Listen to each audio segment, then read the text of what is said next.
does it feel to be the executive producer on Marvel's best Disney Plus show? This was incredible. I'm very proud of it. I'm It like incredibly proud of this show. it is awesome. The reception has been awesome. I have to start at the end with you, Loki. He's become the new He Who Remains in a sense. He built the world tree. I would love to hear you elaborate kind of behind the scenes when you guys were developing this. How would you explain what happened, how this show culminated with Loki kind of getting his new throne at the Citadel? I'm gonna cop out and I'm gonna say, well, I'll say this. There's nothing to explain about what happens in that ending. It's all there on screen, is my answer to that. I think we worked incredibly hard to find a way to deliver a final 10 minutes of this story that is without dialogue and is just images and music and like a pure cinematic experience to sell the completion of that arc. And I think what I would say collaboratively for a team, it was just a thing that we all had to agree on early and walk down that path. And it's like you can't back out once you go down that path because it goes into a huge fantastical VFX world, and you just have Mm-hmm. to agree what that's going to be to give it the best chance of looking amazing. Oh yeah, you have to fully commit, and you guys did. You think there's a chance we ever see something like this on a big screen, like or this episode, like these episodes specifically? I mean, I look, I would love it, and I'll say this: that we obviously the sound mixing is different for a TV for streaming versus theatrical. We did do a theatrical mix of the finale, and that was always who knows. I think pretty that's cool. something that we had talked about with Disney, depending on when the strikes ended and getting everybody together. I Uh, think depending on how people react to this finale, uh, we've got a version that could be. hey Uh, man, I'd be there. we I'd be did there our on day job. We one. did that part. Whether it gets Hey, I there, who knows? appreciate that. One thing I really appreciated was seeing Kang use his ability to pause time. We kind of saw that in the season one finale, I believe, but it was represented very differently because it looked like he was teleporting. But that's a power he has that we've seen in various mediums, and now we really see it used to pause Sylvie and allow Loki to continue moving. I would love to hear about bringing that element of He Who Remains and his abilities into play, and how like was there any technical challenges in bringing that to life? Technically, no. I mean, there's always just the figuring out how you're going to nail that on set and how you're going to shoot it. But again, it's like we had Chris Townsend there. Isaac Bauman, our DP, is amazing. Justin and Aaron are just kind of wizards on set. I think the biggest thing about that entire scene was the biggest fear in script was it can't just feel like a retread of season one. And so it was about finding a way to make these two characters be able to be back in that moment, but for the conversation to evolve and feel like you have progressed past what they were discussing specifically in season one. And I think part of that was you had to see what He Who Remains could do. And then the flip of that Loki is also on that level as well. And it then lets the two of them have a conversation that Loki maybe wasn't ready to have in season one. Oh man, that power is terrifying too. I can't. Oh, great job on this finale. This finale it does clearly continue to set up Kang as a major threat going forward for the rest of the multiverse saga. And I'm sure you've seen reports that maybe the Marvel Cinematic Universe might pivot towards Doctor Doom or away from Kang. I just love to hear if you can talk about any of that and what the plans might be going forward, and if that affected the Loki finale at all. No, nothing affected our finale. I think I said elsewhere earlier, like when the show was first coming out, like the story that is on screen is the one that we set out to make. Um, Remarkably so. Like there was no one was coming down telling us we had to connect or set up anything for the future. It was sort of like finish our story that we started. As far as where it's all going, I can't say. I'm not, and not because I'm being coy. Like I we're not a part of those projects. What I would say is, I mean, I know Michael Waldron is working on them, and he loves obviously this world as he helped create it. And no, I mean, like the threat that we establish at the end of this is multiversal war will come. Sylvie is just saying, let us have a chance. So I hope that people continue to run with that because I would love to see what that story is. Absolutely, man. Speaking of Sylvie, season one of Loki was an element of season one was Loki and Sylvie's relationship becoming romantic in a sense. And I feel like we kind of stepped away from that, but they still had a strong bond. I'd love to hear about why that was less of a focus in season two, and we kind of explored his relationships with other characters this time around. I don't think, look, I think ultimately the stakes were so high, it's hard to slow down and have like smoochy smooch romantic time together. But everything that's happening is because they do deeply care about each other. Like it is a thing of they essentially broke up at the end of season one, and then you run into your ex again, and like they're constantly at odds. And I think the tensions and stress is so high because they care about each other. And I think that through line from season one is Sylvie saying like, why aren't we seeing this the same way? And that that ripple at the start there just turns into like a tidal wave this season, because it all comes down to that. It's two people who deeply care about each other, not being able to get on the same page. Yeah. And Loki would only do what he does at the end because he cares about her, because he cares about Mobius more than anyone he's ever cared about. Mm-hmm. So I don't think it's about pulling back on anything. I think it's just I think it would feel forced and unnatural to slow down and give them like romantic time together. Yeah. You get to do that on Lamentis because they're stuck on a train. Like that's true. That's true. And those we didn't have that this season. Naturally. Yeah, they never get a chance to stop down this season. Yeah, we don't really have that slow, we're just spending time like just taking up space. This was moving this year. It's unbelievable. I mean, speaking of characters Loki cares about, there's been, that we heard the goal was Loki and Thor reuniting at Marvel Studios. That's kind of one thing they want to see. This is a very different Loki than we've seen interact with Thor at any point, because he just left the Battle of New York and now has gone on a completely different arc. We didn't get Thor Ragnarok and Dark World, even though he experienced it. What would that reunion be like now with this Loki who has his own throne and has a glorious purpose? I mean, that's why I kind of said that early on. That would always be my hope, is that somewhere down the line, somebody gets to tell that story, because he is so different. And because Thor is so different now too. I think that's what makes it interesting is, I don't know. In my head, I'm like, I just think they're weirdly different, but I think there would just be a deep internal understanding between the two of them. And I think it could be just something really beautiful and cool. And who knows, maybe that gets 616 a little bit of favor from the God of Time now, because his brother's out there, if he needs to protect one timeline. This felt in a lot of ways like a series finale. And of course, it's titled Glorious Purpose. That's the same title as the season one premiere. That's a bit of the Ouroboros prophecy, snake eating its own tail, coming full circle.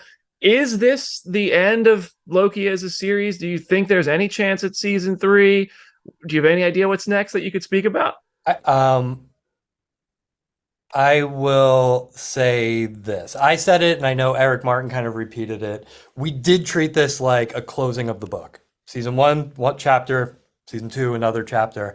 And that was kind of a challenge from Owen after season 1. He's like, nobody ever has the courage to close the book. Just like, let's close the book. Let's finish the story. And it felt right. I would say this. I love this world. I love these characters. I would love to continue telling stories with Sylvie and the TVA. Obviously, I would love to tell more Loki stories if that becomes a possibility. Right now, I don't see how it is with what he's doing. But more so, I would love to continue to work with this team that made these 2 seasons of this show. And I wonder if that's something that instead of it being a Loki season 3, I would love to find a way of like, if this was our Breaking Bad, what's our Better Call Saul? It feels like Kevin Wright, executive producing Avengers Secret Wars, directed by Aaron Moorhead and Justin Benson, is written on the wall, but we'll see. We'll see. I think those seats are taken, but look, if somebody came to me, I would love to. Kevin, honestly, congratulations. This season of Loki was phenomenal start to finish. You guys absolutely knocked it out of the park, and I can't wait to see what you cook up next over there at Marvel. I appreciate it. Thank you so much. Aaron, Justin, you two just dropped the best Disney Plus show. I mean, how you feeling? Thank you. Thank you. That's so nice. Nice TVA shirt. Oh, thank you. I thought it would be fitting for today.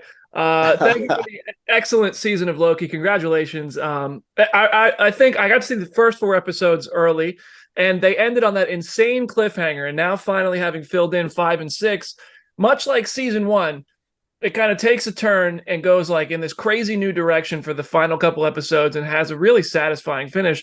I would love to hear. I know it's such a constant collaboration; things are always changing. How did you guys land on this ending, and was there ever another plan in place that you guys almost went in an entirely different direction?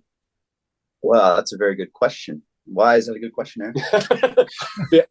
It's because we realized, I think it was when they pitched the ending to us, is when we were hooked. Yeah. They brought us into a room to discuss if we were going to do season 2. And there was a lot said, and it was all super interesting. There's beautiful artwork that they've been working on the wall. And then they told us the ending, and it was this it wasn't a victory. It was a bittersweet tragedy in a way, and yet everybody still gets exactly what they deserve and what we kind of want. And it's gonna gut wrench us without it being depressing. It's gonna just feel like everyone grew up, and that was extremely exciting to us. So I'm sure there were earlier iterations as everyone was figuring it out, but when we were on board, that was our earliest hook. I mean, what a finish! It was awesome. And in this finale, you got to kind of introduce the MCU to Kang variant, He Who Remains, and his ability to pause time and make people freeze in time, which is something I've seen in comics, I've seen in animation. We saw it in the season 1 finale, but in a different way. From like the unpaused version, it looked like he was teleporting. I would love to hear about bringing that to life, and if there were any technical challenges of kind of having Sylvie be frozen there while Tom and Jonathan were moving around her. What's funny is that, obviously there's some VFX help there, but I remember watching the rough cuts and just being like, well, Sophia, just like, you almost didn't have to. She's so good at being stuff. She's good at everything. Yeah. But she was so good at playing Frozen. It's like mind blowing. And then there's some poor artist at Framestore who just rotoscoped her for 20 million hours to make her totally freeze. But it was the VFX supervisor, Chris Townsend, made it super seamless. Mm-hmm. So we could just shoot it kind of like how you think. She froze as best she could, and then when she disappeared, she ran off set. We continued the scene. That kind of. Actually, can I talk to you about Tom's time slipping?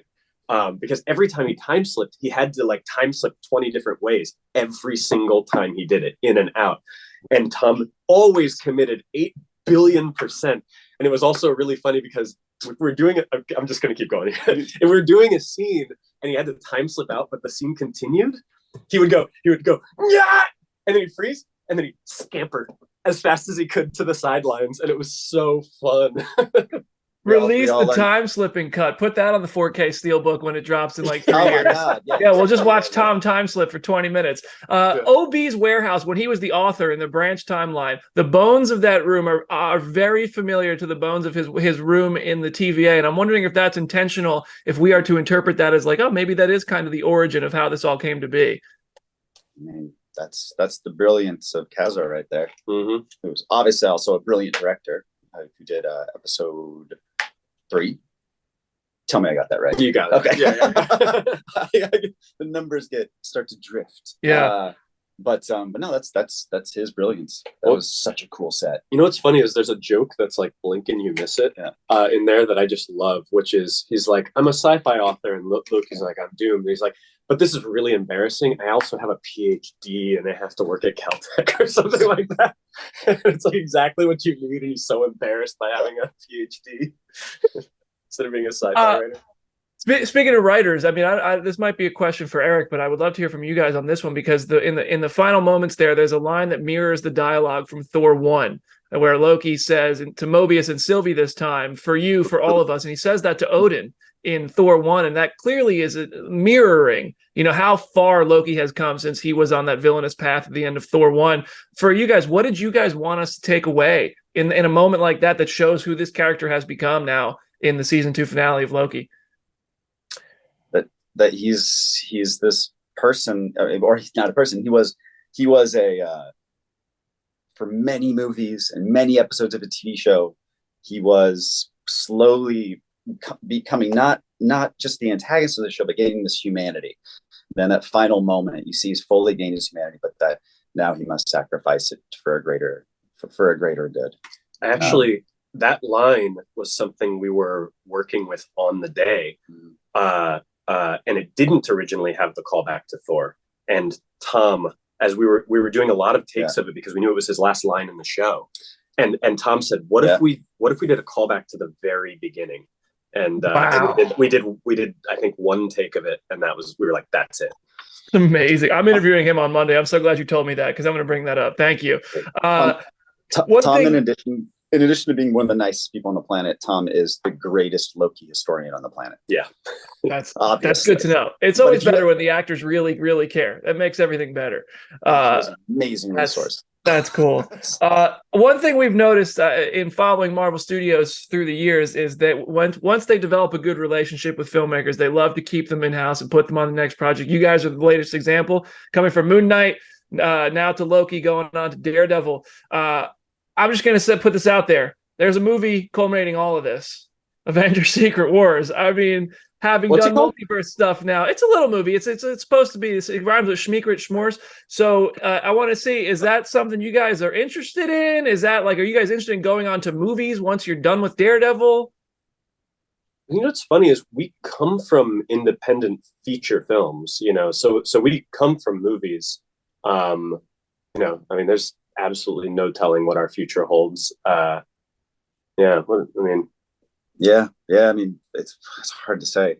Right now, we sort of have a day-to-day run this company where we mostly are like, I guess we would describe ourselves as filmmakers, but more specifically, we're like writer, director, actor, editors. And it's kind of a different life than this one. Yeah. But that said, there's always this life and that life going simultaneously. We never know what the future holds. We just try to keep up. Yeah. And they both feed each other really well too. We like to make sure they both stay alive. Does that make sense? That's awesome. I mean, it's funny because the comparison I'm making here is obviously to the Russo brothers who started on Cap and went on to Infinity War and Endgame. My favorite thing that they do is have ensemble casts and make every character matter, and that's exactly what you did in Loki. So I feel like you guys, I'd love to see it, but I'm getting ahead of myself, obviously, because your next project is already booked. It's Daredevil, and that's a project that has had success on television already, much like Loki did. So I'd love to hear from you guys. Obviously, people really loved the style of Daredevil before, the TVMA nature of it. So I assume there's things you want to keep, things you got to do freshly. Can you talk about your approach with those things in mind? You know what's so funny, and I know it's gonna sound like we're just dodging you or something. It is such early days. This is the first time 20 minutes ago, we just walked into our office. So and figured out the Wi-Fi code. So like besides the general feeling of extreme excitement about it, we're still figuring it out. Can I ask what it was about the project that kind of made you feel excited to join? We're huge fans of especially the Frank Miller run, the Born Again run. We're huge fans of the TV show. We're huge fans of so many things to do with that character. And all the actors on the show. And so many actors we respect on that show. I think growing up, like if I said growing up that I was just a huge comic book guy, I would be a poser. However, I was somewhat of a comic book guy, and Daredevil was one of those characters that I was really into as a child. So there's always that aspect of it, that thing you can't deny. It's like, you brought into your DNA when you're very little. I love it, man. Well, listen, guys, you guys killed it with Loki season 2. I want to end it with this. You gave us our last shot. Loki is on his new throne. He's the god of time. In your opinion, how would you summarize what has happened there? Because you committed so wholeheartedly to this just bonkers sequence where it just came out so well. He's pulling all the timelines together. He sits on the throne. He's got his horns. How did you describe what was happening there? How would you want the audience to take? What do you want us to take away from that? Where this sends Loki after this show? Can I have a go at it? Yeah, go. One of the early days discussions about how we were going to be treating the entire final episode, especially the last half of the final episode, was we were actually looking at the Wikipedia for Loki. Not the comic book character, but the actual god. And he was the god of stories. And when we looked up at the whiteboard, the same one that we were talking about earlier that Tom and Kevin, the producer, brought us in to see, it had written God of Stories. It was just a little note somewhere. And we really, really latched onto that. And so we feel like somebody who is the god of mischief. He's, the god of chaos and trickery and all of that, has transformed into, I wouldn't even say the god of time. I would say he's the god of everyone's story. And he's a librarian that protects it and allows it to flourish. That's awesome, guys. I mean, it was fantastic. I loved it. I've watched it a couple times already. Thank you so much for the time. Congratulations. And I know you got more of these to do, and then you got to get to work on Daredevil. So good luck with all of that. Thanks, Thank man. you. Thank Have you. fun, guys. Enjoy the ride.